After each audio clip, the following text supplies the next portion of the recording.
আমি যতই চেষ্টা করি আমার জীবন আমি বাঁচাতে পারবো, যত চেষ্টা করেন, কিন্তু আমি চেষ্টা করলে আমার ঈমান আমি বাঁচাবার পারবো ইনশাআল্লাহ।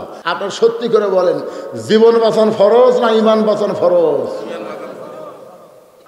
আপনার সত্যি করে বলেন তো, বর্তমানে বাংলাদেশের পরিবেশে আমরা কি বলি?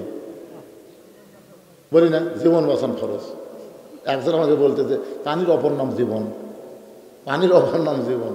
যদি সাঁতার না জানে আর নৌকা চড়ে যদি যমুনে বাড়ি দিবার চায়, হঠাৎ যদি নৌকা ডুবে যায়, তখন যদি বলেন পানির অপর নাম জীবন রে, পানির অপর নাম জীবন, ওই তখন কি করবে? হায় হায় হায় রে, এতদিন ঠেলাত পড়িনি রে, এই জন্যই কদি পানির অপর নাম জীবন। আজ দেখতেছি পানির অপর নামই হলো মরণ। ঠেলাত না পড়লে তো বোঝা যাবে না ভাই। যা একটু মনোযোগ দা কথাগুলো শুনবেন। ওমর ফারুক বললেন, রে সাইদ ইবনে আমির, তাহলে তুমি একজন প্রধানমন্ত্রী হইয়া প্রতিদিন কার্যালয়ে দেরি করে কেন আসো? এই দেরি করে আসার পিছনে কারণ কি? সাইদ ইবনে আমির বলেন, প্রতিদিন কার্যালয়ে দেরি করে আমি ইচ্ছা করে আসি না, আমি ইচ্ছা করে আসি না। আমি যখন যুবক ছিলাম, ওই যুবক বয়সে আমি মক্কার অলিগলি ঘুরতেছিলাম। হঠাৎ আমি দেখতে পাই চৌরাস্তায় একজন মুরব্বী দাঁড়িয়ে দাঁড়িয়ে কাঁদতেছে। সাইদ আমির বলেন, প্রতিদিন কার্যালয়ে দেরি করার আসার পেছনে কারণ হলো ওই মুরব্বীর কান্না দেখে আমি মুরব্বীর কাছে গেলাম। আসলে একজন মুরব্বী যখন কান্দে, একটা যুবক তার কাছে যাওয়ার দরকার আছে না নাই? সবচাইতে সুন্দর আমল নেক আমল, খালি নামাজ নেক আমল না। একটা মুরব্বী, দুটা মুরব্বী বসে আছে, যুবকেরা যায়, মুরব্বীর দিকে তাকায় না। আপনারা বলেন তো, এই দুই মুরব্বী কি একদিন যুবক ছিল না? ছিল কি ছিল না? দুই মুরব্বী গল্প করতেছে, মুরব্বীকের গল্প শুনতেও মজা। মুরব্বী বলতেছে, ভাই তোর দুইয়ের খবর কি? দুইয়ের খবর কাছে কাছে। তাহলে আর দুইয়ের খবর কি? জোরে জোরে। আর দুইয়ের খবর কি? এখন 3 হয়ে গেছে। তখন দুই মুরব্বী কয় গেলে, দুই যুবক কয় গেলে, দুটো কি পাগলা নাকি? এ কি কয়? এক যুবক বলতেছে, কাছে জেলে বোঝা যাবে। তা কাছে এসে বলে, দাদা কি গল্প করেন? বলে, তোর এই দাদা আমাকে বলতেছে তোমার 2 চোখের খবর কি?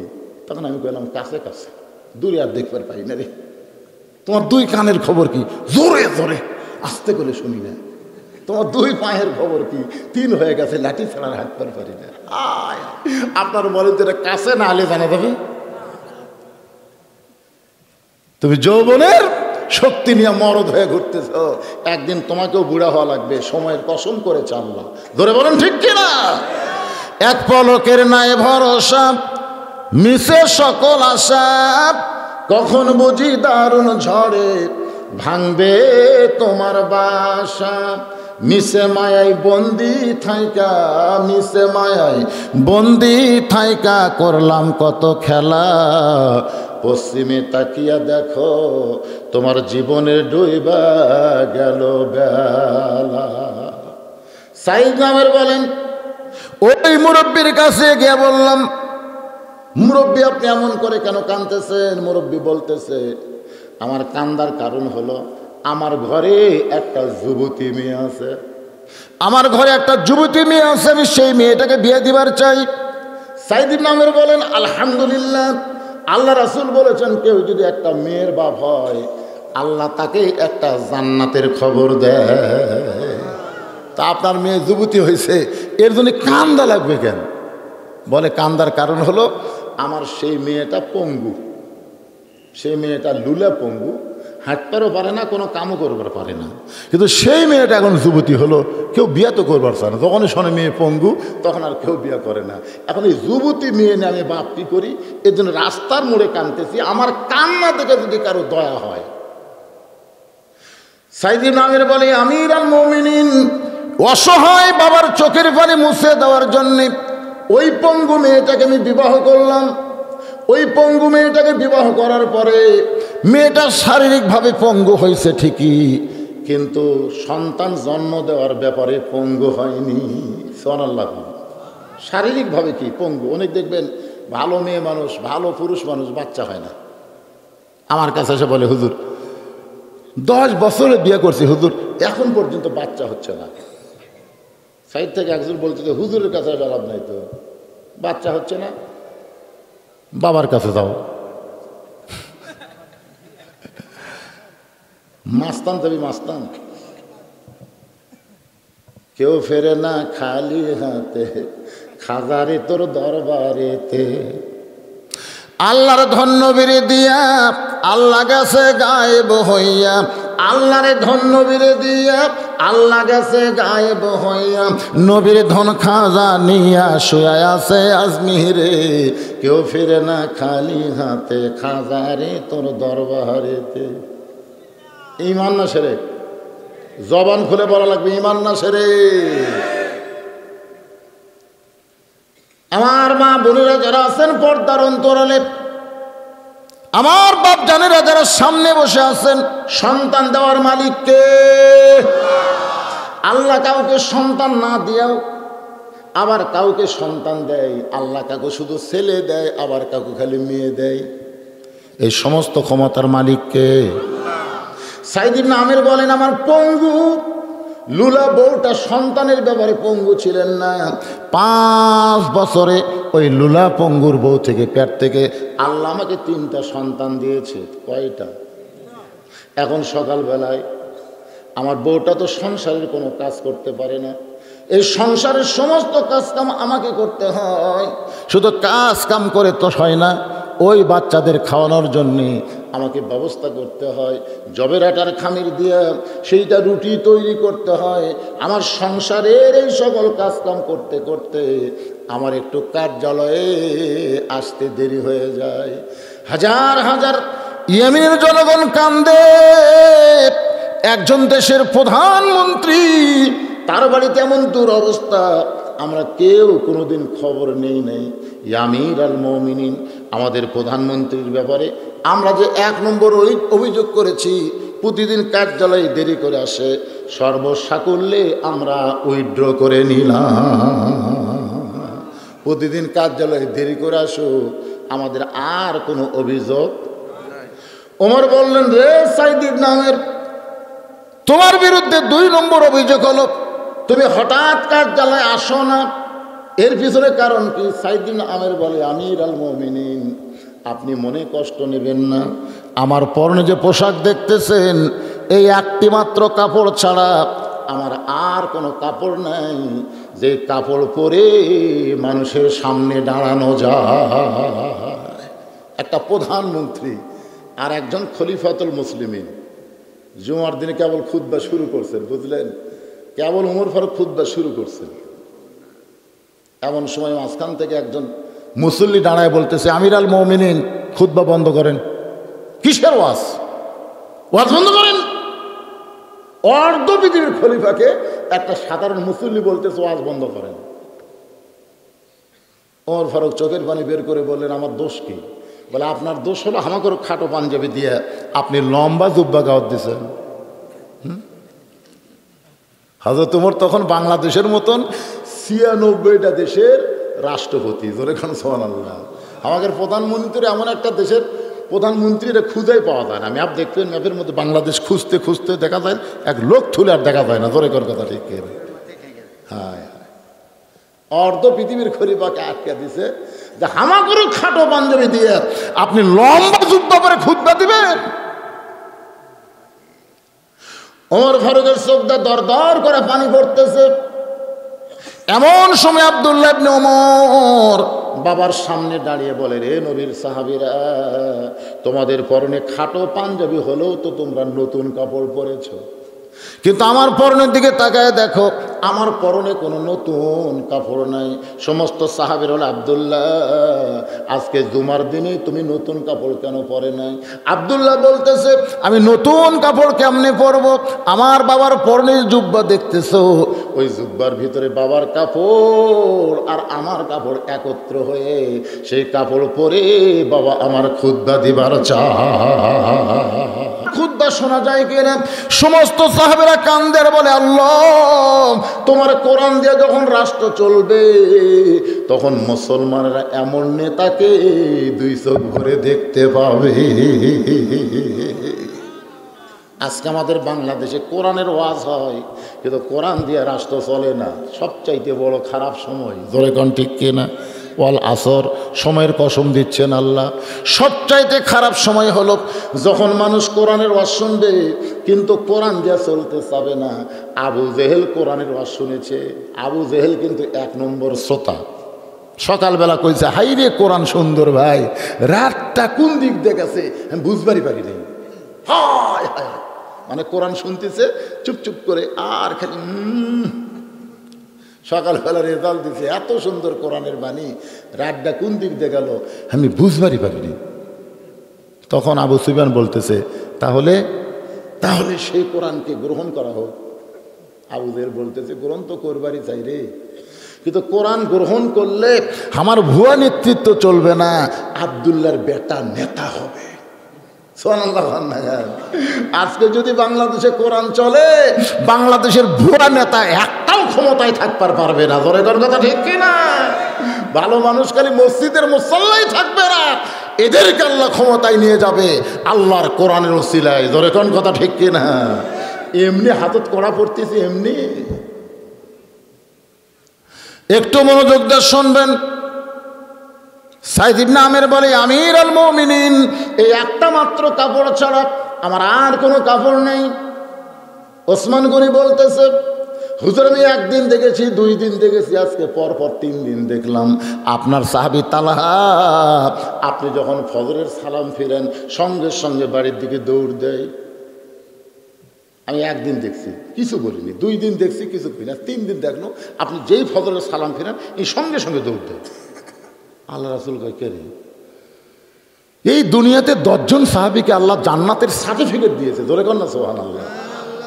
তার মধ্যে তালহাও আছে। তালহা নাই? তালহা আছে 7 নম্বরে। আর যিনি অভিযোগ করেছেন ওসমান, তিনি হলেন 3 নম্বরে। যিনি তালহার ব্যাপারে অভিযোগ করছে তিনি 3 নম্বর, আর যার ব্যাপারে বলা হয়েছে তিনি হলেন 7 নম্বর।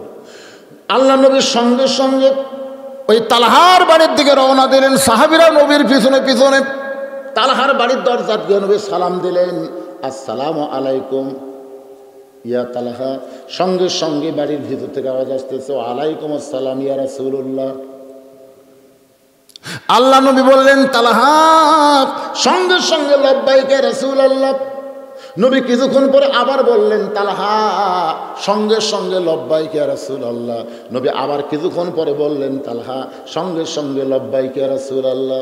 ওমর ফারুক বললেন, হুজুর আপনি তালহার বাড়ির দরজাতে আসলেন, আপনার জুতার পরশে আল্লাহর আরশ ধন্য হয়ে যায়।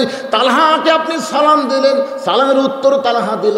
3 বার তালহাকে ডাকলেন, প্রত্যেকবারই লব্বাইক বলল, কিন্তু এত সময় হয়ে যায় এখন পর্যন্ত তালহা দরজা খোলে না। আমার মনে হয় আপনার সাহাবী তালহা বেদব হয়ে গেছে। রাসূল বলেন, ওমর কি কারণে তালহা সালামের উত্তর দেয়, আমার ডাকের উত্তর দেয়, কিন্তু দরজা খোলে না?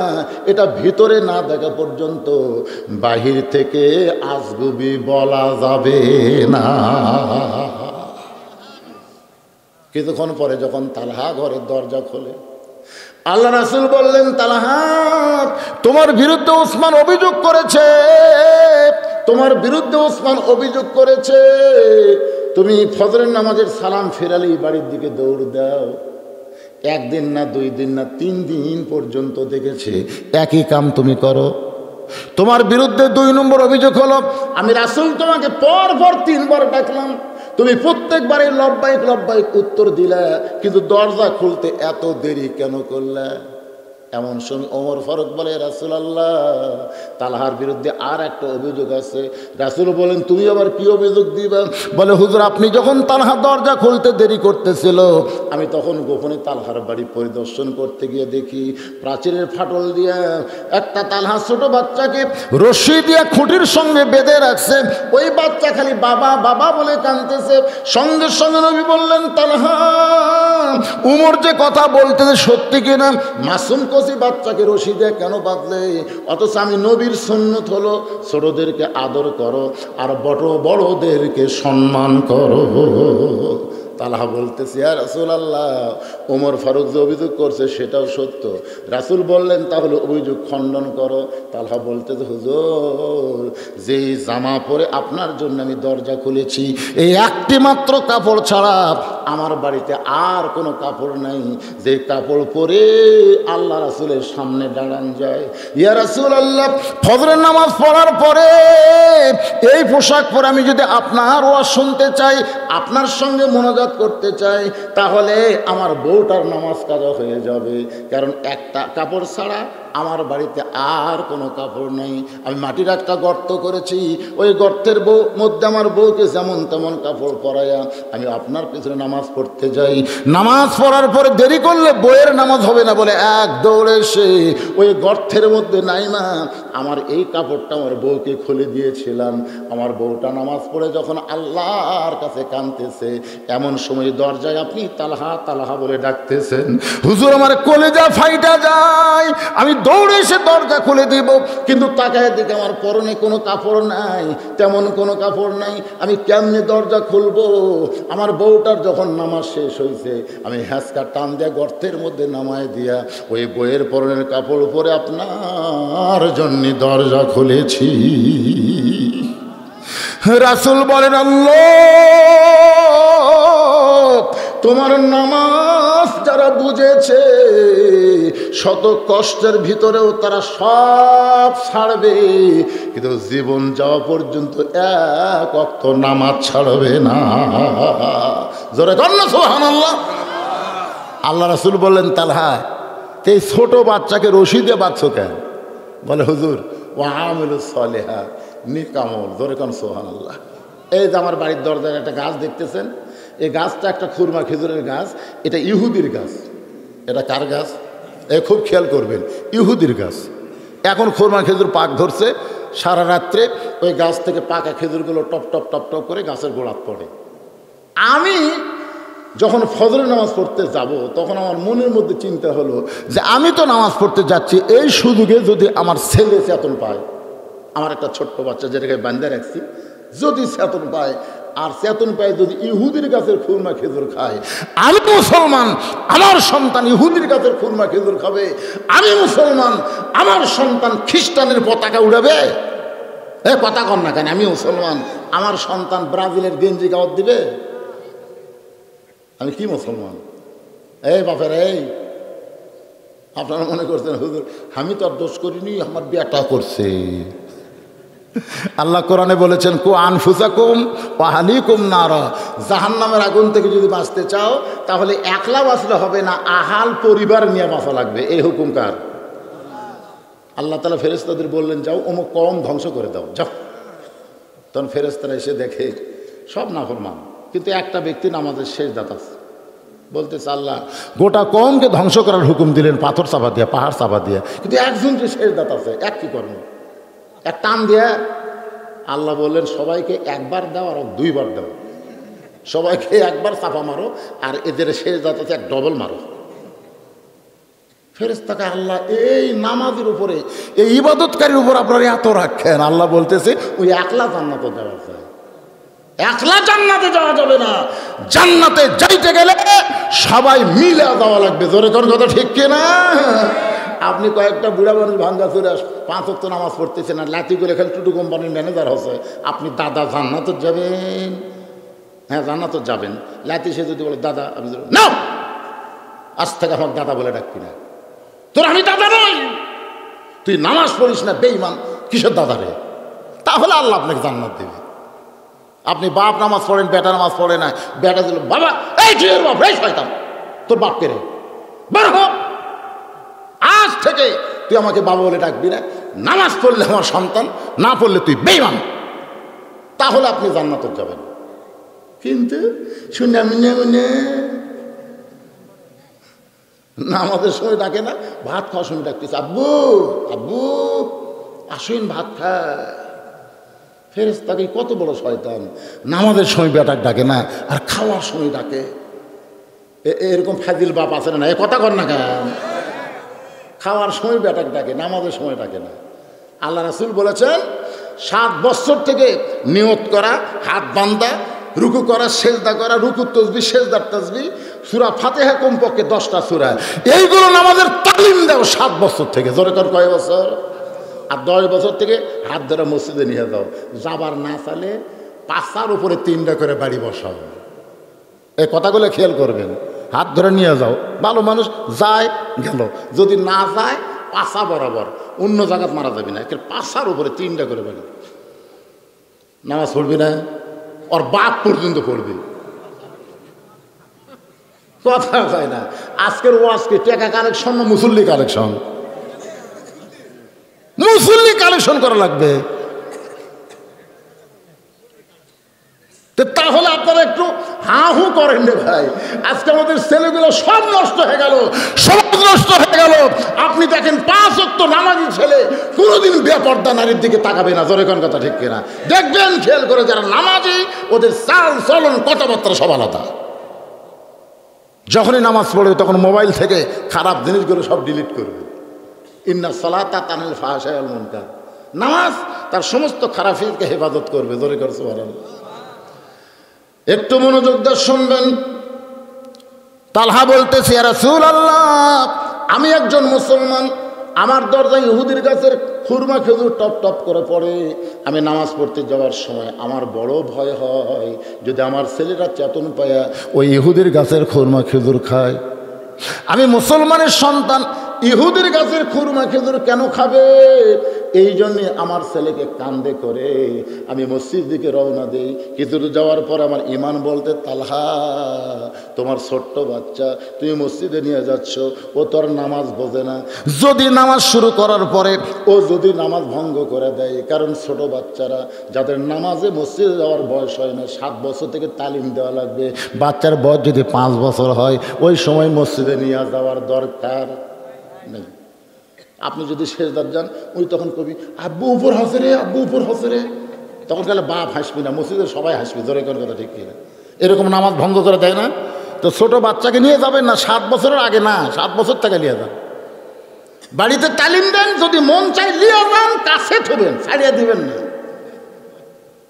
তালহা বলতেছে, রাসূলুল্লাহ, আমার বড় ভয়, আমরা নামাজে দাঁড়াইলে যদি বাচ্চা নামাজ নষ্ট করে দেয়, এই জন্যে কি করব?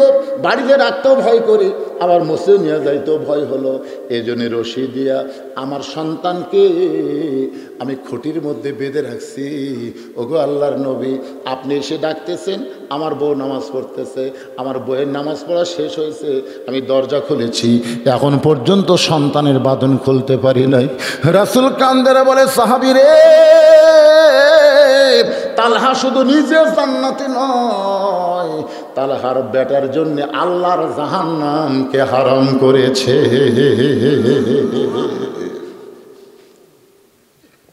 তালহার ছেলের জন্য আল্লাহ জাহান্নামকে হারাম করেছে। এত অভাবের পরেও তালহা ইহুদির গাছের খুরমা খেজুর থেকে তার বাচ্চাকে হেফাজত করছে, এত অভাবের পরেও। আর আমাদের কি অভাব রে, ঠেঙ্গা মারার কাছে কেন যান? এই কি অভাব আমাদের, গ্রামীণ ব্যাংকের কাছে কেন যান? বেড়া কি আর কারিতাস, এগুলো সবগুলোর মূলে আছে ইহুদি আর খ্রিস্টান। তোরে কর কথা, এ কথা শোনেন মনোযোগ দিয়ে। আজকে সুদ সুদ, হাই হাই, কত সুদ দেয় হিসাব জানেন? যারা কিস্তি দিয়ে টেকালে এরা কত নেয় হিসাব করেন?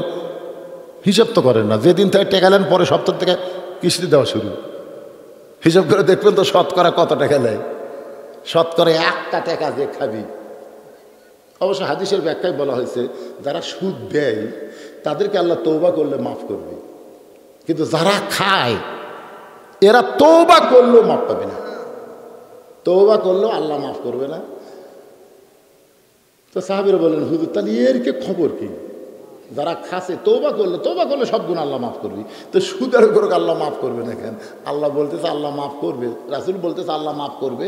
যাদের কাছ থেকে টাকা লিছে তাদেরকে টাকা বুঝে দিয়ে, যে কয়টা টাকা সুদ লিছে এই টাকা তারকে ফেরত দিয়ে তারকে হাত পাও ধরে মাপ নেওয়া লাগবে। তারা যদি মাফ করে তাহলে আল্লাহ মাফ করবে।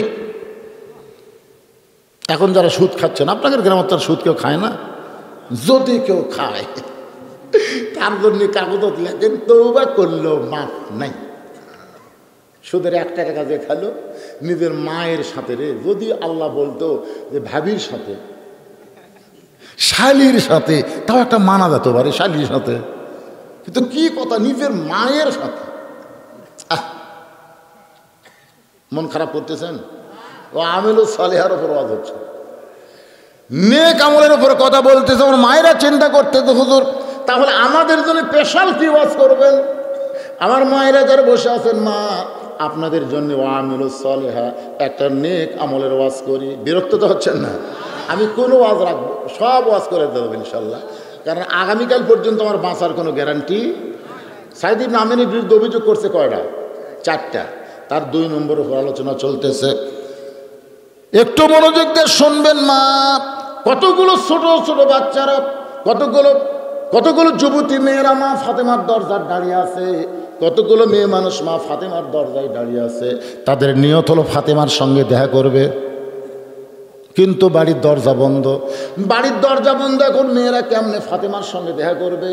সমস্ত মেয়েরা যখন চিন্তা করতেছে, এমন সময় দেখে দরজার সামনে একটা ছোট্ট বাচ্চা খেলাধুলা করতেছে। খেলাধুলা, মেয়েদের চিন্তা হলো এই বাচ্চাটা কে রে? কাছে ডাকছে, বাবু। সামনে গেছে, মেয়েরা জিজ্ঞাসা করতেছে, বাবু তোমার নাম কি? বলতেছে আমার নাম হলো হোসাইন ইবনে আলী। আমার নাম হলো হোসাইন ইবনে আলী। মেয়েরা বুঝবার পারছে এই ছেলেটাই হলো ফাতেমার সন্তান। সুবহানাল্লাহ। মেয়েরা বলতেছে, বাবু আমরা তোমার মায়ের সঙ্গে একটু দেখা করবার চাই। এই মায়েরা মনোযোগ দিয়ে শোনেন। মেয়েরা বলতেছে আমরা তোমার মায়ের সঙ্গে একটু দেখা করবার চাই। সঙ্গে সঙ্গে হোসেন বলতেছে আপনাদের কোনো টেনশন নাই, আমি মায়ের কাছ থেকে দরজা খোলার অনুমতি তালাশ করতেছি। সুবহানাল্লাহ। এইভাবে যখন হোসেন ঘরের মধ্যে ঢুকতেছে, এমন সময় হযরত আলী আল্লাহর কোরআন তেলাওয়াত করতেছে।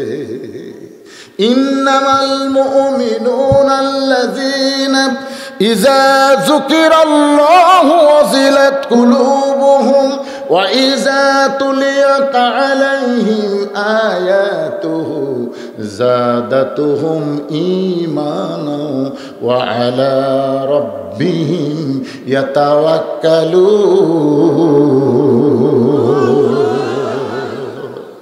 কে কোরআন তেলাওয়াত করতেছে? হযরত আলী। আর ইতিমধ্যে হোসেন খেলাধুলা বাদ দেয়া দৌড়। সঙ্গে সঙ্গে হযরত আলী কোরআন তেলাওয়াত বাদ দিয়ে বললেন, থাম থাম। যেই বলছে থাম, সঙ্গে সঙ্গে হোসেন ব্রেক। সুবহানাল্লাহ।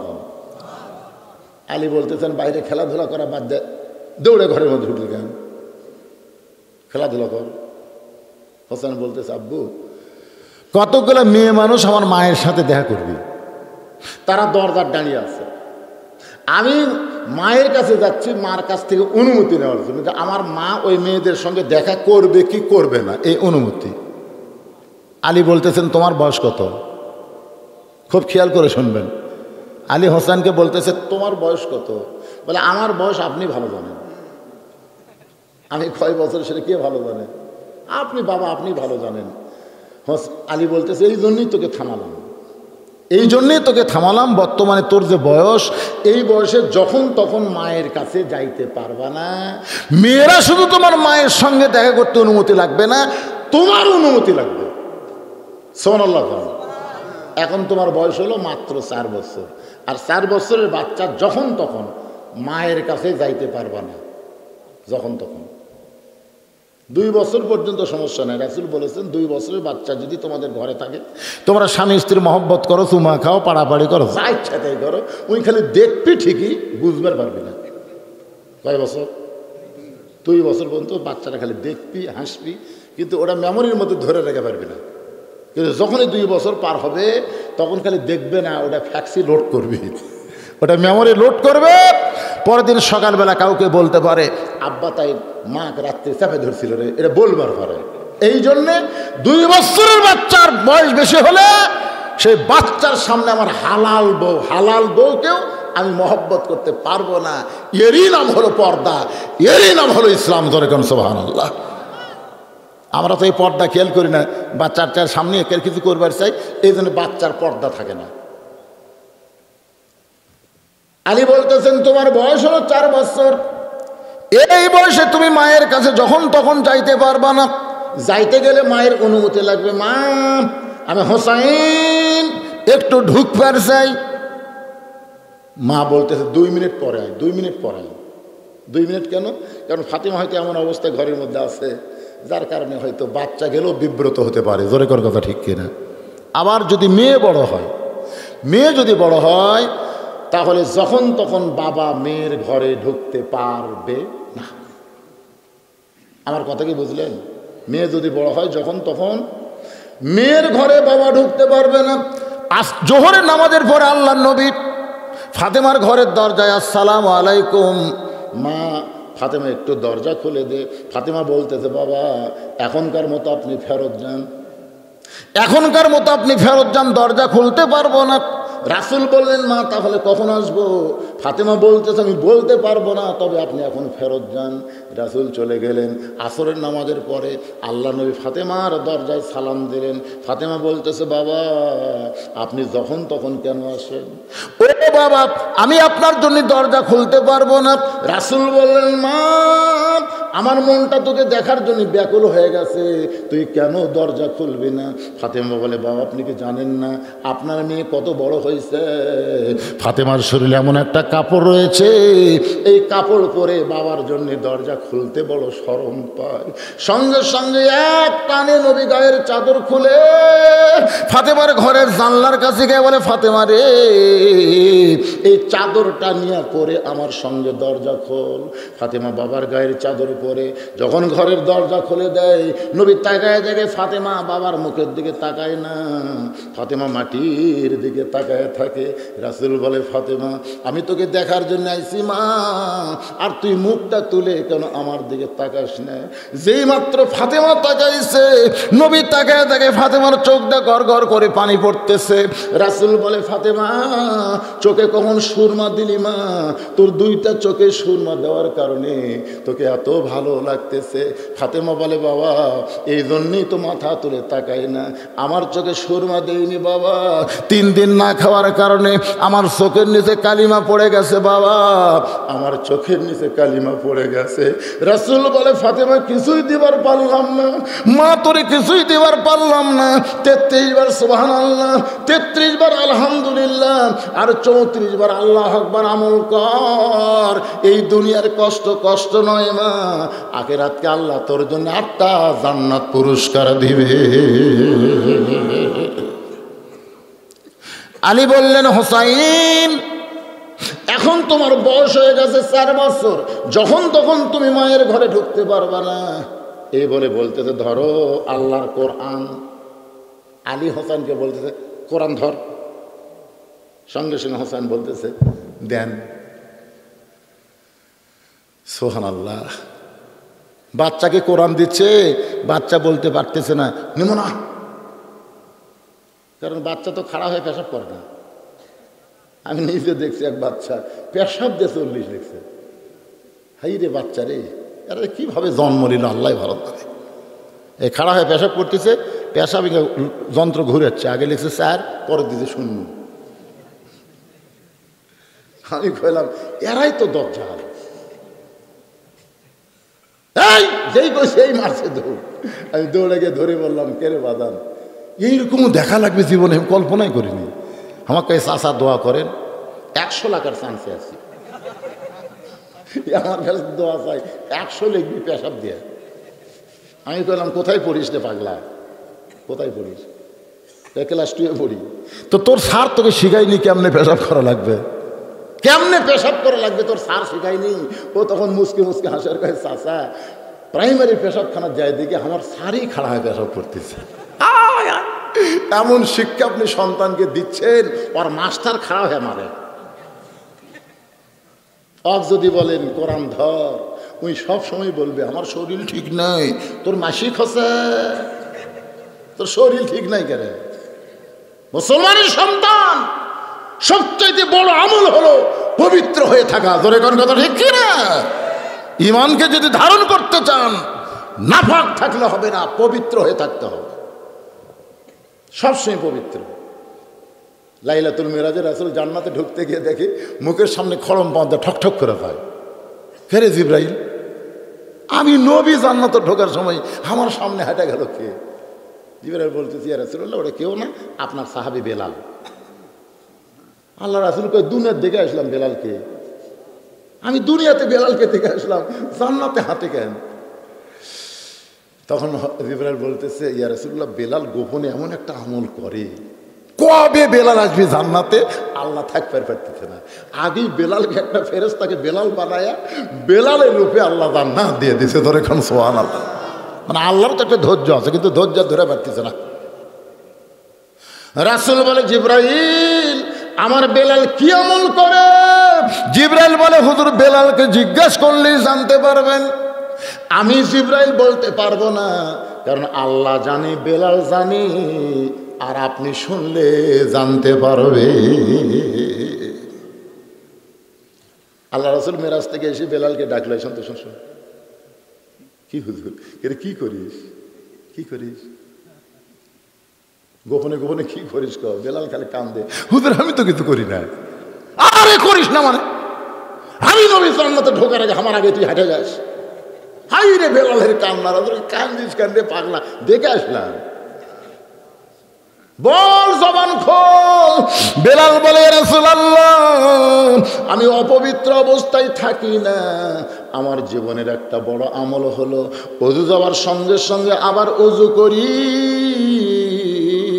আর তাহিয়াতুল ওযু 2 রাকাত নামাজ পড়ি। পবিত্রতা আল্লাহর অত্যন্ত পছন্দ। সুবহানাল্লাহ কর না কেন? আলী বলতেছেন ধর, হোসেন বলতেছে দেন। আপনার বলেন তো, বাপ যদি কয় ধর, বেড়া যদি কয় দেন, তাহলে কি বুঝবেন সন্তান কি? এই পবিত্র সন্তান, ধরে বলেন কি সন্তান? পবিত্র সন্তান হোসেন হাতে কোরআন দিয়ে। হযরত আলী বলতেছে একটা মানুষ সব সময় ঢুকতে পারবে, বাবা মেয়ের ঘরে ঢুকতে পারবে না, সন্তান মায়ের ঘরে ঢুকতে পারবে না, কিন্তু স্বামী তার বউয়ের ঘরে ঢুকতে পারবে, কোনো অনুমতি লাগবে। হযরত আলী অন্দর মহলে ঢুইকা দেখে ফাতেমা। আমার মায়েরা যারা পর্দার অন্তরালে একটু মনোযোগ দিয়ে শোনেন, হযরত আলী অন্দর মহলে ঢুইকা দেখে ফাতেমা এই বাম হাতে জাঁতা ঘুরাই আর ডান হাতে আল্লাহর কোরআন তেলাওয়াত করে। বাম হাতে জাঁতা বোঝেন আপনারা? এখন তো ধান ভাঙ্গা মেশিন আছে। জাঁতা, জাঁতা যারা মুরব্বী তারা বুঝবে জাঁতা কাকে। নিচে একটা পাথর, উপরে একটা পাথর, একটা স্যাদ থাকে, এই স্যাদের মধ্যে দিয়ে গম, জব, খেসারি কালার ডাল ডুল যা হয় এর দেয়, আর ঘুরান লাগে, ঘুরালে এটা ছাতু হয়ে আটা হয়ে বার হয়। হযরত আলী অন্দর মহলে গিয়া দেখে বাম হাতে ফাতেমা জাঁতা ঘুরাই আর ডান হাতে কোরআন শরীফ তেলাওয়াত করতেছে। সঙ্গে সঙ্গে আলী মনে মনে কয়, আল্লাহ, আমার ঘরে কোনো সম্পদ নাই, আমার ঘরে কোনো দৌলত নাই, কিন্তু আমার ঘরে তুমি জান্নাত দিয়েছ। এরকম অবস্থা দেখে স্বামী খুশি না বেজার? আর আমরা ঘরের মধ্যে ঢুকে হায় হাই রে, আমাদের ফাতেমাগুলা স্টার জলসা জি বাংলা দেখতেছে। এই ফাতেমার কারণে, এই আমাদের ফাতেমা, তাই বলে মনে করেন না ওই ফাতেমা। এখনকার ফাতেমা ঘাসও তোলে, আমার এলাকার এক ফাতেমা জমিলি দেয়। সবাই ফাতেমা করে ডাকে না, ফতে ফতে করে ডাকে। ফতে, এ ফতে, আজ আমার বাড়িতে কাম ধরা লাগবে। ওর নাম কিন্তু ফতে না, ওর নাম হলো ফাতেমা। ঘাস লিরাই, কি লিরাই, বকরি চড়াই। মায়েরা শোনেন, আপনি যত নেক আমল করেন, স্টার জলসা জি বাংলা যদি দেখেন, একটা আমল আল্লাহ কবুল করবে না। এক কথা কোন ঠিক কিনা? মান তাশাব্বা বিকওমিন ফাহুয়া মিনহুম। রাসূল বলেছেন, যে জাতকে অনুসরণ করবে ওই জাতের সাথে আল্লাহ তাক হাসন নাসর করবে। স্টার জলসা জি বাংলা, এটা কি বাংলাদেশের না হিন্দুর? আপনারা বলেন স্টার জলসা জি বাংলা কি মুসলমান নাটক না হিন্দু নাটক? ওই নাটকের মধ্যে হিন্দুকের পূজা আছে না নাই? তা আপনার মুসলমানের বউ হয়ে হিন্দুকের পূজা আপনার ঘর দোলো করে বাঁচতেছে। নিয়ত ছিল কোরআন শরীফ তেলাওয়াত করা, বাম হাতে জাঁতা ঘুরাই, ডান হাতে আল্লাহর কোরআন তেলাওয়াত করে। সঙ্গে সঙ্গে হযরত আলী আর ধৈর্য ধরতে পারে নাই, জবান ফসকে বের হয়ে গেছে। রব্বানা আতিনা, পড়েন, রব্বানা আতিনা ফিদ দুনিয়া হাসানাতাও ওয়া ফিল আখিরাতি হাসানা ওয়া কিনা আযাবান নার। আর মন খুব খারাপ হলো, একসাথে দুইটা মুরব্বি উঠে গেল। কয়টা বাজে রে? না কেবল 2 ঘন্টা বাজ হচ্ছে।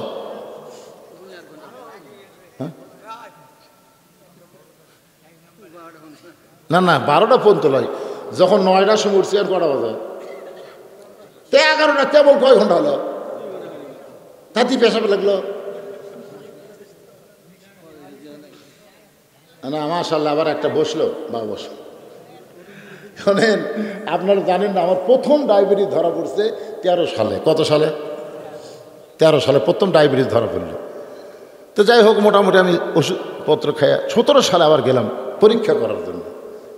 তো ডাক্তার আমার শরীরের কিডনি ফিডনি যা আছিল সব পরীক্ষা করে ডাক্তার বললো, হুজুর আপনার অবস্থা ভালো না, আপনি যদি এই ডায়াবেটিস থেকে কিডনি বাঁচাবার চান, আগে প্রথম কিডনি আপনার ইফেক্ট হচ্ছে, এই কিডনি যদি বাঁচাবার চান তাহলে প্রতি ঘন্টায় মানে পেশাব জমে থাকা হবি না, ঘন্টায় ঘন্টায় পেশাব করে নেবেন।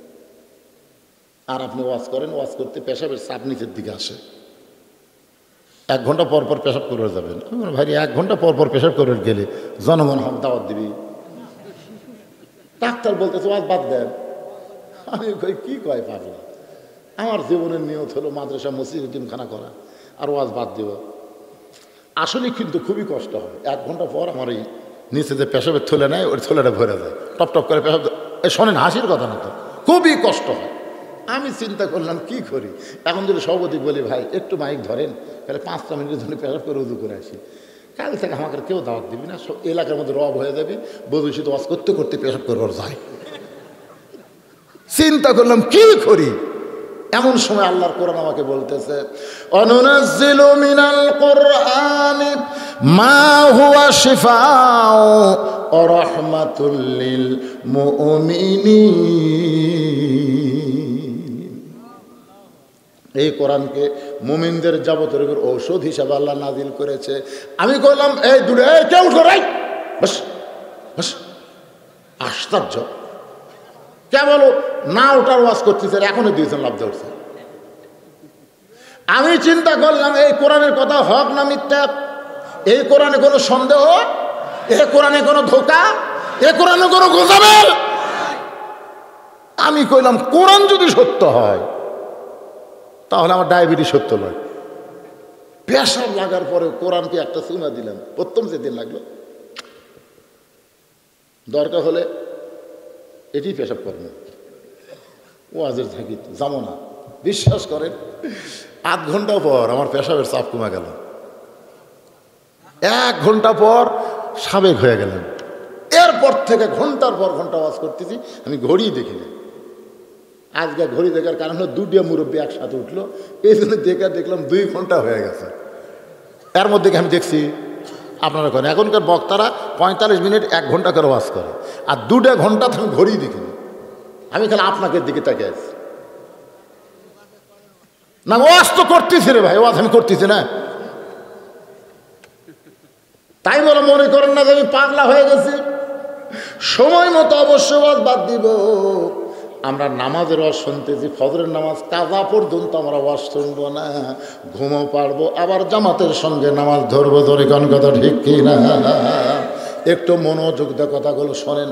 আমার মায়েদের জন্য ওয়াজটা করতেছি, মা শোনেন মনোযোগ দিয়ে। হযরত আলী জবান ফসকে বের হয়ে গেছে, রব্বানা পড়েন, রব্বানা আতিনা ফিদ দুনিয়া হাসানাতাও ওয়া ফিল আখিরাতি হাসানা ওয়া কিনা আযাবান নার। সঙ্গে সঙ্গে ফাতেমার জাঁতা ঘুরান বন্ধ, সঙ্গে সঙ্গে ফাতেমার কোরআন তেলাওয়াত করা বন্ধ। এক দৌড়ে এসে স্বামীর কপালে একটা চুমা দিয়ে বলে, স্বামী গো, আপনি এখনই কোরআন শরীফ পড়তেছিলেন, সেই কোরআন শরীফ বাদ দিয়া আপনি কেন অন্দরমহলে ঢুকলেন? আলী বলতেছে, আমি অন্দরমহলে ঢুকলাম ঠিক আছে, কিন্তু তুমি জাঁতা ঘুরান কোরআন পড়া বন্ধ দিয়া আমার সামনে কেন দাঁড়ালে? ফাতেমা বলে, স্বামী গো, জাঁতা ঘুরানো হলো নফল, কোরআন তেলাওয়াত করা হলো নফল, আর স্বামীর সামনে দাঁড়ানো হলো ফরজ। আপনি ঘরের মধ্যে আসবেন আর আমি ফাতেমা বসে থাকবো? মায়াকে শোনাচ্ছি, ওরা খালি কয় আমাকে বিরুদ্ধে ওয়াজ করে। আপনি ঘরের দরজার দাঁড়া থাকবেন আর আমি ফাতেমা বসে থাকবো? আলী বললেন, ঠিক আছে, তুমি না জাঁতা ঘুরান বাদ দিলে, তাই বলে কোরআন তেলাওয়াত বাদ? ফাতেমা বলতে, তো আপনি কি বলছেন? কোরআন তেলাওয়াত হলো নফল আর আপনার কাছে খাড়া হলো ফরজ। আপনি কি প্রয়োজন আইছেন আমার কাছে? আগে আপনার প্রয়োজন মিটাবো, তারপরে নফল ইবাদত। সুবহানাল্লাহ বলেন না কেন? কারণ আল্লাহ রাসূল বলেছেন, আল্লাহর পরে কাউকে যদি সেজদা দেওয়ার হুকুম থাকতো তাহলে প্রত্যেকটা বিবিকে বলতাম স্বামীর পায়ে সেজদা করো। এ কথার দ্বারা রাসূল বুঝালেন আল্লাহ ছাড়া কাউকে সেজদা করা যাবে না, কিন্তু আল্লাহর পরে মেয়ে মানুষের কাছে সবচাইতে দামি সেই ব্যক্তি হলো আমার স্বামী। ধরে করেন সুবহানাল্লাহ। আপনি কি চান? সঙ্গে সঙ্গে হযরত আলী ফাতেমার কপালে চুমা দিয়ে বলেন, ও ফাতেমা, আমি খুশি হয়ে গেছি, আমি তোমার প্রতি খুশি হইয়া গেছি। ফাতেমা বলে, স্বামী গো, আমিও খুশি হব, আপনি কোরআন তেলাওয়াত বাদ দিয়ে কেন ঘরের মধ্যে ঢুকলেন? আলী বলতে, ফাতেমা, তোমার হোসাইন। যেই বলছে তোমার হোসাইন, সঙ্গে সঙ্গে ফাতেমা ছোট বাচ্চার মতন কান্না শুরু করছে। আলী বলতেছে, ফাতেমা, তো হোসাইন শোনার সঙ্গে সঙ্গে কাঁদো কেন? ফাতেমা বলতেছে, আমার মনে হয় হোসাইন কোনো বেয়াদবি করছে, কারণ সন্তান যদি খারাপই করে তাহলে বাপের দোষ হয় না, দোষ হয় তার মা। যেই হয়তো আলী বলছে তোমার হোসাইন, তখন চুম করছে, মনে হয় কিবা দুষ্টামি করছে, কি যেন করছে। কারণ সন্তান খারাপ করলে দোষ কার? বাপের না মায়ের? বাপও এসে দোষ দেয়, পেরত থেকে কি বার করছে রে, কি বার করছে রে। আর সন্তান যখন গোল্ডেন এ প্লাস পায় তখন বাপ কয়, আল্লাহ আমাকে একটা ছেলে দিছে রে, গোল্ডেন এ প্লাস আছে। তখন আর মায়ের কথা কয় না, তখন বাপ। দোষ করলে মায়ের আর সম্মান নিলে বাপের। বাবাই আনন্দে মাতিয়া সাগরে ভাসাইয়া সেই যে চইলা যায়, খবর লয় না, মাজন ধরিয়া উদরে কত যতন করে, 10 মাস পরে পায় প্রসবের বেদনা, এমন দরদি ভবে কেউ হবে না আমার মা গো। আলী বলতে, ফাতেমা, তোমার হোসাইন কোনো অপরাধ করে নাই, বরং দরজায় কতগুলো মেয়ে মানুষ দাঁড়িয়ে আছে, সেই মেয়ে মানুষগুলো তোমার সঙ্গে দেখা করতে চাই। হোসাইন এই খবর তোমার কাছে নিয়ে আসবার চাইছিল, আমি তার হাতে আল্লাহর কোরআন দিয়ে আমি ঘরের মধ্যে ঢুকে জানতে চাই ওই মেয়েদের সঙ্গে তুমি দেখা করবা কিনা। যে মেয়েরা তোমার সঙ্গে দেখা করতে আসছে ফাতেমা, ওই মেয়েদের সঙ্গে তুমি দেখা করবা কিনা। সঙ্গে সঙ্গে ফাতেমার স্বামীর কপালে একটা চুমা দিয়ে বলতেছে, ওই মেয়েদের সঙ্গে দেখা করতে গেলে আপনাকে কষ্ট করে পর্দার ব্যবস্থা করা লাগবে, কারণ পর্দা মানা আর পর্দার ব্যবস্থা করা, পর্দা মানা হলো সহজ আর পর্দার ব্যবস্থা করা হলো কঠিন। এই পর্দার ব্যবস্থা করা কিন্তু মেয়ে মানুষের জন্য না, এটা দায়িত্ব হলো মরদ মানুষের জন্য। আপনাকে লোকে মরদ কয় না পুরুষ কয়? ও মরদ কয় না, আমাকে বগুড়াত কাহালত মরদ করা কয়। মরদ করে তো বুঝবার পারতেছেন, মরদ মানে পুরুষ, পুরুষ হয়, বেটা সওয়াল। হ্যাঁ, বেটা সওয়াল। তাহলে আপনার পর্দার ব্যবস্থা করতে কষ্ট হবে। আলী মুসকি মুসকি হাসে। ফাতেমা বলে, হাসতেছেন কেন? বলে, হাসার কারণ হলো মেয়ে মানুষ মেয়ে মানুষের সঙ্গে দেখা করবে, এখানে কোনো পর্দার ব্যবস্থা লাগবে না। ফাতেমা বলে, আপনি জ্ঞানের সম্রাট হবার পারেন, কিন্তু পর্দা বিষয়ে আমার চাইতে আপনি কম জানেন। যেই কইছে কম জানে, হতালি চুমকে উঠছে, কেরে কি কম? এর বাপ কি করছে? ফাতেমার বাপ বলছে, আনা মাদিনাতুল ইলমে ওয়া আলিউ বাবুহা, আমি হচ্ছে ইলমের শহর, আলী হচ্ছে তার দরওয়াজা। সুবহানাল্লাহ। আর তার মেয়ে বলতেছে, আপনি আমার চাইতে কম জানেন। আলী বলতেছেন ফাতেমা তাহলে তুমি আমাকে বুঝায় দাও পর্দা আসলে কি, তুমি তাহলে আমাকে বুঝায় দাও। আমার মা বোনেরা যারা পর্দার অন্তর আছেন, আপনারা যদি জান্নাতে যাওয়ার চান না, তাহলে ফাতেমার সিগনেচার ছাড়া জান্নাতে যাওয়ার পারবেন না। কারণ ফাতেমাকে আল্লাহ ঘোষণা করেছেন সাইদাতুন নিসায়ে আহলেল জান্নাহ, জান্নাতি নারীদের নেত্রী হবে নবীর মেয়ে ফাতেমা। একটু ধৈর্য ধরেন মা, পর্দা কারে কয় আলী ফাতেমার কাছ থেকে শুনবে। সুবহানাল্লাহ বলেন না কেন? এখন চলে আসবো আমরা সাঈদ ইবনে আমরের কাছে। আমির আল মুমিনিন, এই যে একটা কাপড় দেখতেছেন, এই একটা কাপড় ছাড়া আমার আর কোনো কাপড় নাই। আমি মাসে একদিন বাজার করি। আমি মাসে কয়দিন বাজার করি? একদিন বাজার করি। আপনি মনে করেন না যে সারাদিন আমি বাজারে সময় কাটাই? কারণ রাসূল বলেছেন দুনিয়ার সবচাইতে ভালো জায়গা হলো আল্লাহর ঘর, আর দুনিয়ার সবচাইতে খারাপ জায়গা হলো।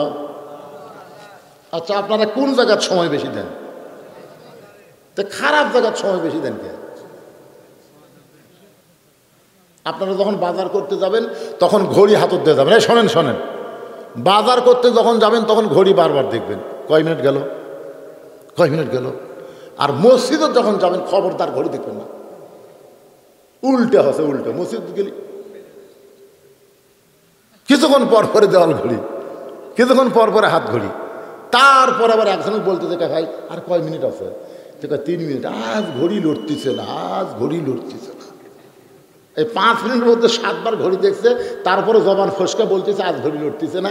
ওই লোকটাই বাজারে গেছে ঘন্টার পর ঘন্টা আড্ডা গুলি মারতেছে, একবার ঘড়ি দেখতেছে না। আল্লাহর নবী বলেছেন দুনিয়ার সবচাইতে খারাপ জায়গা হলো হাট বাজার, সবচাইতে ভালো জায়গা হলো আল্লাহর ঘর। সে ভালো জায়গার মধ্যে সময় দেওয়ার দরকার আছে না নাই? 5 বার যাবেন। আল্লাহর নবী বলেছেন মুসা নবী তুর পর্বতে গেলে আল্লাহ যেমন মুসার প্রতি খুশি হয়, আমার উম্মতেরা দৈনিক 5 বার যখন মসজিদে যাবে আল্লাহ আর চাইতে বেশি খুশি হবে। ভাইজান একটু জোরে সোরে সুবহানাল্লাহ কন। আচ্ছা, আপনার না যান না যান, কিন্তু সুবহানাল্লাহ কন। অনেকে এই সব শুনতে ভালোবাসে, কিন্তু নামাজের কথা বললি মনে দুর্বল হয়ে যায়।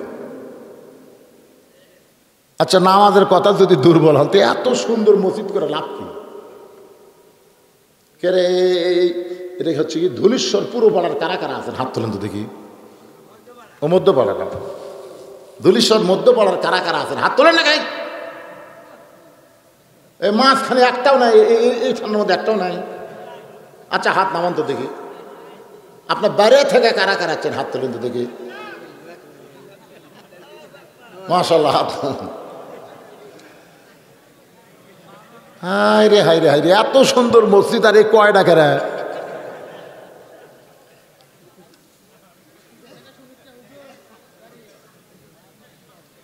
নামাজের কথা শুনলে মন খারাপ? একটু মনোযোগ দিয়ে শুনবেন। ও আমিলুস সালেহার উপর কথা বলতেছিলাম। সাঈদ ইবনে আমর বলেন এই কাপড় পরে আমি মাসে একদিন বাজার করি। বাজার করার পরে বাড়িতে আইসা একটা মাত্র কাপড় আমি খাঁচা দিয়ে পরিষ্কার করি, কিন্তু কাপড়টা মোটা হওয়ার কারণে আমার শুকাইতে বড় দেরি হয়ে যায়। রাসূল বলেছেন ভিজা কাপড় পরে তোমরা বাড়িতে থাকতে পারবা, কিন্তু ভিজা কাপড় পরে বাইরে যাইতে পারবা না। কারণ ভিজা কাপড় পরলে বাহির থেকে ভিতরের খবর জানা যায়। আপনি যদি ভিজা স্ট্যান্ডার্ড লুঙ্গি, সবচেয়ে দামি লুঙ্গি পরেন, লুঙ্গি ভিজে গেছে, বাইরে থেকে বোঝা যাবে না কোন মাল কোনটি আছে, বোঝা যাবে। এ কথা কর না কেন? এই জন্য ভিজা কাপড় পরে আপনি বাড়িতে থাকতে পারবেন, ভিজা কাপড় পরে বাইরে থাকা যাবে না। হঠাৎ যদি ভিজার সম্ভাবনা থাকে তাহলে একটা গামছা রাখবেন, গামছা। যেরকম কি রাখবেন? ওই ভিজা কাপড়ের উপরে গামছা আবার বেউট দিবেন, তাহলে আর পারবি না, দেখবার চালু করবেন না। আপনারা কি মনে করছেন সতর ঢাকা এটা আমল না? সবচাইতে নেক আমল। যেখানে এক ভাই ভাষণ দিল যে যুবকদেরকে আপনারা কি করেন, মডিফাইড করেন, যুবকদের সাইজ করেন, সমাজ সংক্রান্ত কথা বলেন। আমি তখন ওনার পায়ের দিকে তাকাইছিলাম।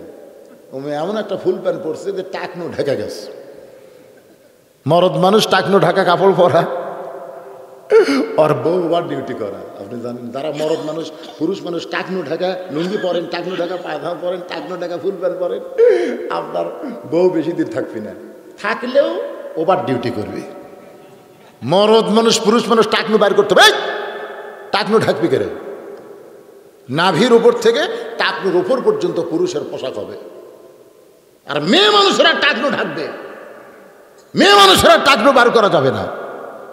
এখনকার মেয়েরা হয়েছে প্লাজো পরে একেবারে টাকনোর উপর আঘাত, আর মরদেরা ছেলেরা পড়তেছে টাকনো ঢাকা।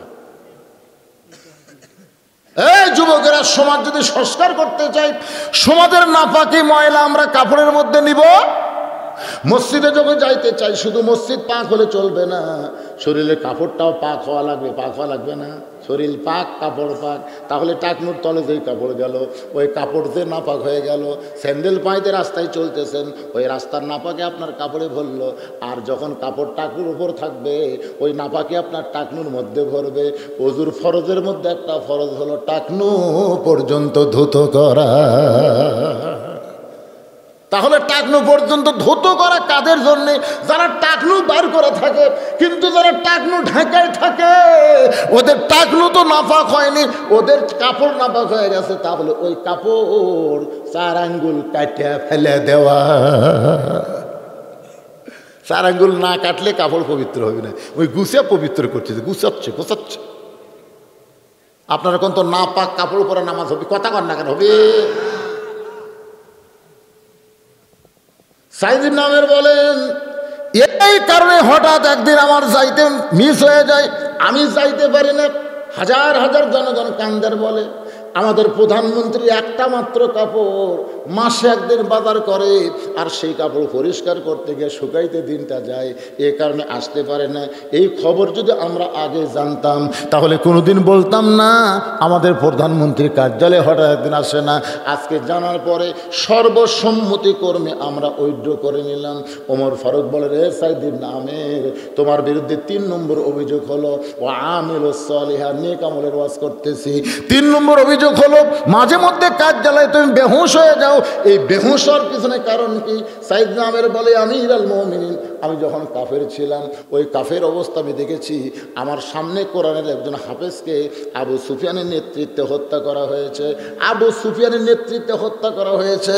ওই কোরআন হাফেজকে যখন প্রশ্ন করা হলো, তোমাকে মদিনা থেকে ধরে আনছি মক্কায়, এখন তোমাকে বাঁচানোর মতন মক্কাতে কেউ নাই। কোরআন হাফেজ বললেন, রে মক্কার কাফেররা, তোমরা বলতেছ আমাকে বাঁচানোর কেউ নাই, আমার ঈমান বলতেছে যেখানে কেউ কিছুই করতে পারে না, সেখানে আমার আল্লাহ সব কিছু করে। যদি নমরুদের আগুনের মধ্যে আল্লাহ শান্তির বাগান বানাবার পারে, মুসা নবীর জন্য আল্লাহ যদি সাগর বানাবার পারে, আপনারা বলেন তো সে আল্লাহর ক্ষমতা আছে না নাই? সাইদিন আমের বলে, আমিরুল মুমিন, আমি কাফের ছিলাম, কিন্তু মুসলমানের এই কথা শোনার পরে আমার মনটা কেমন যেন হয়ে গেল। আমার নেতা, কাফের নেতা আবু সুফিয়ান বলতেছে, রে কোরআনের হাফেজ, এই মুহূর্তে তুমি যদি বাঁচতে চাও, এই মুহূর্তে যদি তুমি বাঁচতে চাও, তাহলে একটা বারের জন্য বলো আল্লাহ রাসূল মানি না। খালি একটা বার বলবে আল্লাহ রাসূল মানি না, তাহলে আমরা তোমাকে ছেড়ে দিব, তুমি অবলীলায় মক্কা থেকে মদিনায় চলে যাবে। কোরআন হাফেজ চিল্লায় বললেন, রে কাফের বেঈমানেরা শোনো, যারা পরীক্ষিত মুসলমান দরকার হলে তারা গোটা দুনিয়া ছাড়বে, কিন্তু এক মুহূর্তের জন্য আল্লাহ রাসূল ছাড়বে না। কারণ মুসলমানের জন্য জীবন বাঁচান ফরজ নয়, মুসলমানের জন্য হলো ঈমান রক্ষা করা ফরজ। আপনারা সত্যি করে বলেন তো, বর্তমানে বাংলাদেশের পরিবেশে আমরা কি বলি? বলি না জীবন বাঁচান ফরজ? একজন আমাকে বলতেছে, পানির অপর নাম জীবন, পানির অপর নাম জীবন। যদি সাঁতার না জানে আর নৌকা চড়ে যদি যমুনে বাড়ি দিবার চায়, হঠাৎ যদি নৌকা ডুবে যায়, তখন ওকে যদি বলেন পানির অপর নাম জীবন রে, পানির অপর নাম জীবন, ওই তখন কি কবে? হায় হায় হায় রে, এতদিন ঠেলা পড়িনি রে, এই জন্য কবি পানির অপর নাম জীবন। আজ দেখতেছি পানির অপর নামই হলো মরণ। ঠেলা না পড়লে তো বোঝা যাবে না ভাই। যা আপনার সত্যি করে বলেন, জীবন বাঁচান ফরজ না ঈমান বাঁচান ফরজ? আমি যতই চেষ্টা করি আমার জীবন আমি বাঁচাতে পারবো, যত চেষ্টা করেন, কিন্তু আমি চেষ্টা করলে আমার ঈমান আমি বাঁচাবার পারবো ইনশাআল্লাহ। তাহলে কোনটা চেষ্টা করব? যেটা পারবো না, যেটা পারবো না, এ কথা কয় না। যেটা পারবো না সেটা করব, যতই চেষ্টা করেন। 3টা প্রেসিডেন্ট বাংলাদেশে ক্ষমতা থাকতে মরছে। আমরা বলি না সর্বময় ক্ষমতার অধিকারী হলো প্রেসিডেন্ট। তাহলে বঙ্গবন্ধু শেখ মুজিবুর রহমান মরল কেন? জিয়াউর রহমান মরল কেন? জিল্লুর রহমান মরল কেন? তারা মনে বোঝা গেল কেউ বাঁচতে পারবে না। নমরুদ মনে করছিল নিরাপত্তা কর্মী হক বাঁচাবে, এজন্য কইছিল জুতা দেখাই ঠকাবো। যখনই ঠকাই তখনই মশা কামড়ান বন্ধ করে দেয়। নমরুদ বলতেছে যত বেতন চাস তত বেতন দেব, তুই চিন্তা করিস না, তোর বাসা বাড়ি ঘর টর সব দেবো, তোর একটাই কাম আমি নিরাপত্তা দে রে। মশা যে হারে আপত্তি করতেছে তুই একটু নিরাপত্তা দে রে, খালি বেড়া বুড়ে। তো এই বেড়াতে বেড়াতে নমরুদের ঘুম ধরছে। তখন আমার মন বিগড়ে গেছে, এই চাকরি আমি কতদিন করবো রে, বাড়ি একটা মারমো। এটা মশাক নয়, এটা নমরুদ। জোরে কর কথা, ঠিক করে একদিন মারছে মশাক, আজ মারবি নমরুদ। এমন বাড়ি মারতে ভাই, ন্যাংরা মশা বলতেছে তুইও বাঁচলো আমিও বাঁচ। আজকে যারা নিরাপত্তা দিচ্ছে মনে করতেছে আমাদের কোনো টেনশন নাই, চারিদিকে নিরাপত্তা করবি আছে, এমন বাড়ি মারবি। জোরে কর কথা, ঠিক কিনা? হ্যাঁ, অথবা সবেল হক অথবা সবেল সবর। দুই একটা হক কথা না বললে আজিল হক জেলত যায়, হক কথা না বললে মামুনুল হক জেলত যায়। কি কুলজাল হক আল বাতিল ইন্নাল বাতিলা কানা জাহুকা। সূরা আসরের মধ্যে হকের কথা আছে না? কথা কোন আছে না? নাই। 4টা বিষয়, 2টার ওয়াজ হচ্ছে হক আর সবর আসতেছে। আল্লাহর বান্দার একটু খেয়াল করেন, সাইদ ইবনে আমির বলে আমিরুল মুমিনিন, মুসলমান চিল্লায় বলতে দরকার হলে জীবন দিব, এক মুহূর্তের জন্য ঈমান হারা হব না। আমার নেতা বলতেছে তাহলে এখন মুসলমানকে হত্যা করা হোক। মুসলমান বলতেছেন তোমরা মনে করতেছ আমাকে হত্যা করবা। আমার আল্লাহ বলতেছেন ওয়ালা তাকুলু লিমান ইউকতালু ফি সাবিলিল্লাহি আমওয়াতুন বাল আহইয়া ওয়ালাকিন লা তাশউরুন। আল্লাহ রাস্তায় কাউকে যখন হত্যা করা হয় আল্লাহ বলতেছেন তোমরা তাদেরকে মৃত্যু বলো না, আমি আল্লাহ বলতেছি তারা অমর হয়ে গেল। অমর মানে কি? মরণ নাই। সুবহানাল্লাহ। সাইদ নামের বলে আমিরুল মুমিনিন, আমি কাফের অবস্থায় তাকায় দেখতেছি একজন মুসলমানের ঈমান। হঠাৎ আবু সুফিয়ান বলল, রে যুবকেরা কে পারো এই সাইদ এই খুবাইব বিন আদি কোরআন হাফেজের হাতটা নিয়ে যাও, কানটা নিয়ে যাও। একটা জীবন্ত মানুষের দেহ থেকে হাত কর্তন করা হচ্ছে, কান কাটা হচ্ছে, পা কাটা হচ্ছে। আমি হুকুম দিচ্ছি তোমার দেহ থেকে অঙ্গ প্রত্যঙ্গ বিচ্ছিন্ন হচ্ছে। কোরআন হাফেজ রক্তমাখা শরীর নিয়ে বললেন, রে কাফেরের নেতা, তোমার হুকুমে আমার দেহ থেকে অঙ্গ প্রত্যঙ্গ বিচ্ছিন্ন হবে, কিন্তু জীবন থাকা অবস্থায় আমার দেহ থেকে ঈমান বিচ্ছিন্ন হবে না। সাইদ ইবনে আমির বলেন ওরা হত্যা করে যখন চলে গেল, ওই সময় আমি মুসলমানের দেহটা গরুর গোস্ত যেমন ব্যাগের মধ্যে নিয়ে যায়, ওই কর্তৃত্ব অঙ্গ প্রত্যঙ্গ আমার চাদরে টোপলা করে আমি আর মক্কায় থাকা পছন্দ করলাম না, কারণ মক্কায় মানবতা নাই। আমি মানবতাহীন দেশে কেমনে থাকবো? ওই গোস্তের টোপলা নিয়ে রওনা দিলাম মদিনার দিকে। মক্কা মদিনার মাঝখানে করে হাফেজকে দাফন করে আমি যখন মদিনায় গেলাম, আল্লাহ নবী মুস্কি মুস্কি হাসতেছে আর বলতেছে একজন জান্নাতে গেছে আর একজন জান্নাতের দরজায় পা দিয়েছে। আমিরুল মুমিনিন, আমি ঈমান গ্রহণ করলাম। আজকে যখন ইয়ামিনের গভর্নর থাকা অবস্থায় ওই কোরআনের হাফেজের কথা বারবার আমার মনে হয়, যখনই মনে হয় ওই দৃশ্য আমার চোখের মধ্যে ভাসে, ওই সময় আর আমি হুঁশ রাখতে পারি না, আমি বেহুশ হয়ে পড়ে যাই। আমার কোনো মিরকি ব্যারাম নাই। হাজার হাজার জনগণ কান্দে, চিল্লায় বলে আমিরুল মুমিনিন খলিফাতুল মুসলিমিন ওমর আমাদের প্রধানমন্ত্রীর ব্যাপারে আমরা 3 নম্বর অভিযোগ করেছি। আমরা তো আগে এই খবর জানতাম না, আজকে জানার পরে সর্বসম্মতিক্রমে আমরা 3 নম্বর অভিযোগ উইথড্র করলাম। ওমর ফারুক বলে, রে সাইদ ইবনে আমের, রাত্রেবেলা দরজা জানলা বন্ধ করে ঘুমায় যাও, শত ডাকাডাকি করলেও তুমি দরজা খোলো না, অথচ আমি অর্ধ পৃথিবীর খলিফা, আমি ওমর তো কোনোদিন রাত্রেবেলা ঘুমাই না, তোমার এত ঘুম কেন ধরে? 4 নম্বর অভিযোগ উইথড্র হচ্ছে ইনশাআল্লাহ। আর আলী বলতেছে, পর্দা বিষয়ে তুমি আমার চাইতে বেশি কি জানো? মনে আছে না, ভুলে গেছেন? এটা হলো আপনাকে ওয়াজ, আর ওইটা হলো মেয়ে মানুষের ওয়াজ। হক কথা বলতে গিয়া, হক পথে চলতে গিয়া নানা রকম বিপদ আপদ মুসিবত আসবে। এই মুসিবতের মধ্যে আমাদেরকে ধৈর্য ধারণ করতে হবে। এই 4টে আমল যারা করবে তারা ক্ষতির মধ্যে পড়বে না, আল্লাহ তাদের জন্য 8টা জান্নাতের দরজা খুলে দিবে। সাইদ ইবনে আমের বলে, আমিরুল মুমিনিন, আমিরুল মুমিনিন, আমি সারাদিন কাজ কাম করি, আমি 5 ওয়াক্ত নামাজের ইমামতি করি। কোরআন দিয়ে যখন রাষ্ট্র চলবে তখন প্রধানমন্ত্রী ওই রাষ্ট্রের বড় মসজিদের ইমাম হওয়া লাগবে। সুবহানাল্লাহ কোন। সাইদ ইবনে আমের বলে, আমি 5 ওয়াক্ত নামাজ পড়াই, আমি নামাজের মধ্যে ঢুকতে পারি না। নামাজের মধ্যে ঢুকতে গেলে খুব চিন্তার কথা, নামাজের ভিতরে কিন্তু ঢোকা লাগবে। আমরা যারা নামাজ পড়ি তারাও পারি না, যারা পড়াই তারাও পারি না। নামাজ যারা পড়ায় তারা মুসল্লির খেয়াল করা লাগবে, আর যারা নামাজ পড়ে তারা ইমামকে খেয়াল করা লাগবে। ঠিক কিনা করেন? ইমাম সেজদা থেকে মাথা তুলছে, আপনি সেজদা দিয়েই থাকবেন, হবে? তা আপনি মনে করতেছেন সেজদা হচ্ছে আল্লাহর সঙ্গে সবচাইতে মিলনের মাধ্যম, একটু লম্বা সেজদা করবো, কিন্তু হবে না।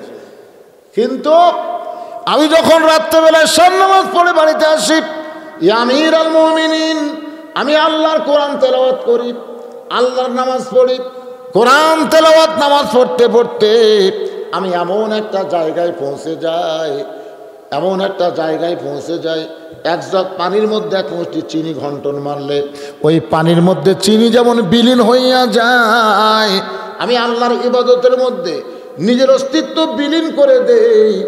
এমন সময় আমার বাড়ির দরজায় কেউ ডাকছে কিনা, কেউ চিল্লাচিল্লি করছে কিনা, আল্লাহর শপথ করে বলি, আমিরুল মুমিনিন, আমি সাইদ ইবনে আমের কোনোদিন জানতে পারলাম না। ওমর ফারুক কান্দের বলে, আমি সারা রাত ঘুরি মানুষের দরজায়, রাস্তায় রাস্তায়, আর তোমাদের প্রধানমন্ত্রী সাইদ ইবনে আমের ঘরে আল্লাহর আরশ মহল্লায়। ধরে গান সুবহানাল্লাহ। আপনারা বলেন তো, এই আমলগুলো এ পর্যন্ত যা বললাম, একজন প্রধানমন্ত্রী হিসাবে ভালো আমল না খারাপ আমল?